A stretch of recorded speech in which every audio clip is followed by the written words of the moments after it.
All right, hello. Figured I would go ahead and share. Um, this is the way I set up a reverse hyper without having the device for it. These are just items that I have that I kind of threw together and it actually worked. So I figured I would share. So what I have here is just a power rack set at a height where I can get up off the ground.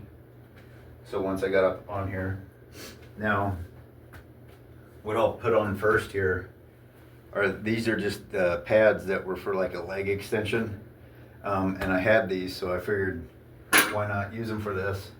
You could probably use a regular kind of um, like pipe covers, like foam pipe covers. If you had this is just a standard 1-inch bar, so it just goes right over it perfectly. So that's what I use. Like I said, you could probably use a towel if you wanted to. Just anything to provide a little bit of cushion on here, because it will hurt your hips a little bit. And then so the bar doesn't roll back and forth, I have just these little clips, and I just put them on. Now the next thing I'm gonna do, so I don't forget, is if your power rack is not anchored to the ground, which mine is not, you're gonna wanna put some kind of a counterweight on it. Now just to be safe, I'm gonna do probably 3 of these plates, because I'm only gonna use 1 plate for the movement.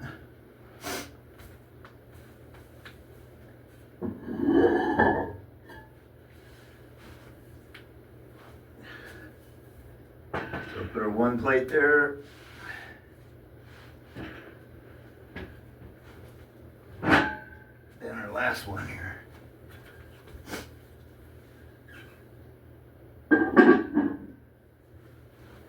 Yeah, anytime you're doing a movement that causes some kind of pull on your rack, you want to make sure that you weigh it down, or make sure it's properly secured to the ground. So you'll want to put like a little bit of a space in between these pads, so that this is just a strap, and all I will do is put this and connect the weight to it.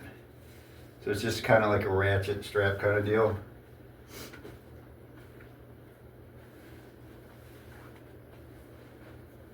Now when the weight gets heavier, I do put like a 2x4 under the weight so that I can secure it better. Because you want it just a little bit off of the ground.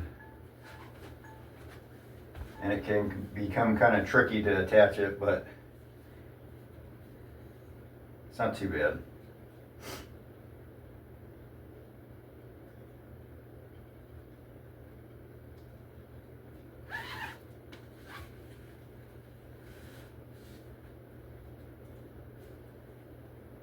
And I'll go ahead and show you that.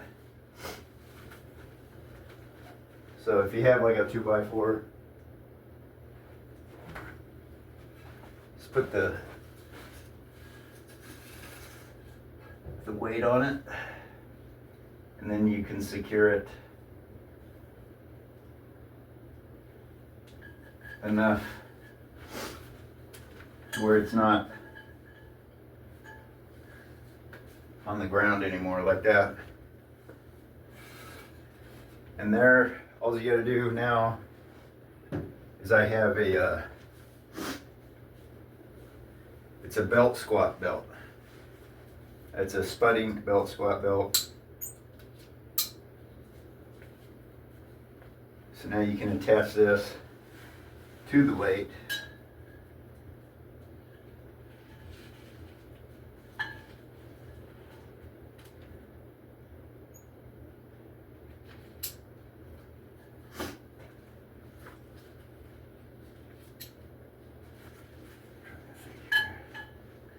Make sure it's semi-even. That should work.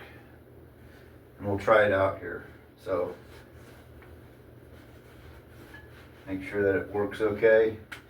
Of course, it's probably not going to be as good as the machines themselves, but I find that it does work.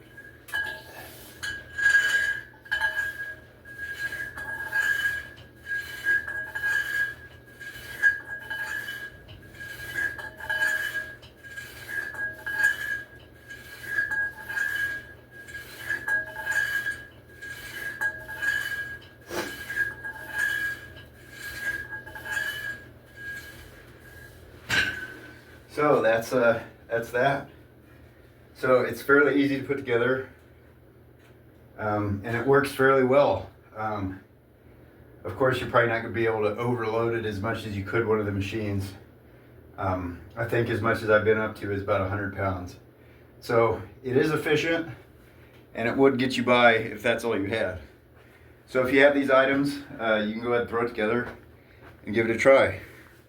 Take care and have a good rest of your day.